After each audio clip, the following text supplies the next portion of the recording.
네, 안철수 대표는 국민들과 당원 동지들의 뜻을 바탕으로 당내 논란에 종지부를 찍겠다고 밝혔지만 또 새누리당은 회군을 위한 명분 쌓기라고 비판했습니다. 네, 국회로 가보겠습니다. 박지원 기자. 네, 국회입니다. 네. 자, 결과적으로는 새정치민주연합이 이 기초공천 폐지 문제와 관련해서 재검토하기로 입장을 바꾼 거죠?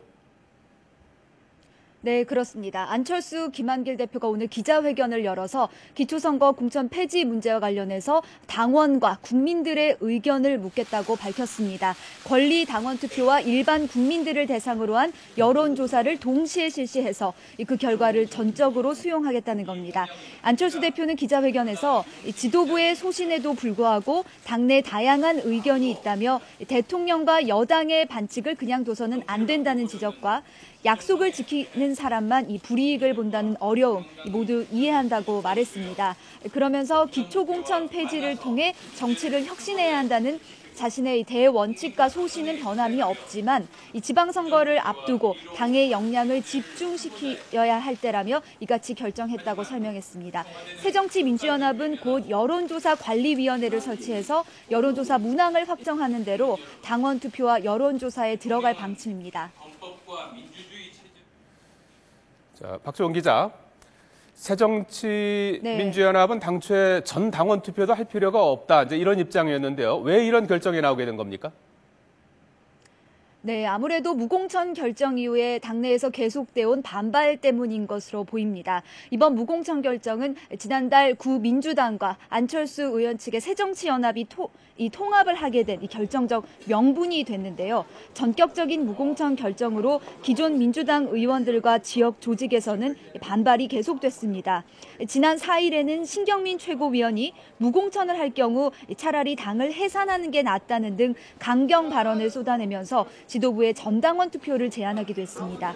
특히 어제 청와대와의 회담까지 성사되지 않으면서 당내 진통을 안고 선거를 치르기보다는 그동안의 입장에서 한 발 물러나서 당원 투표와 여론조사를 통해 논란을 마무리 짓고 가겠다는 뜻으로 보입니다.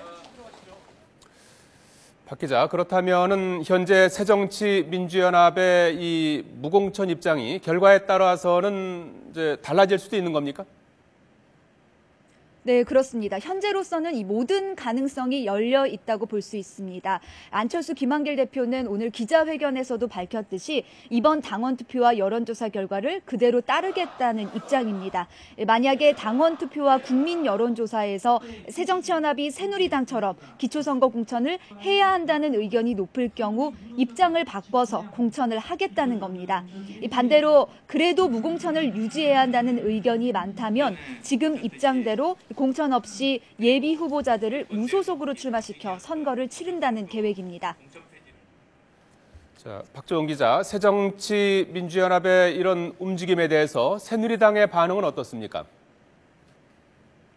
네, 새누리당은 새정치민주연합이 명분을 얻기 위해서 이 당원들의 힘을 빌리려는 비겁한 행동을 하고 있다고 비판했습니다. 유일호 정책위 의장은 공천 폐지를 다시 결정할 거면 왜 청와대를 방문해서 영수회담을 제의하는 등 이른바 보여주기식 정치를 했는지 모르겠다면서 이같이 지적했습니다. 이어 기초선거 무공천 입장을 번복하게 된다면 지금까지 행동에 대해 국민과 청와대, 새누리당에 사과해야 한다고 주장했습니다.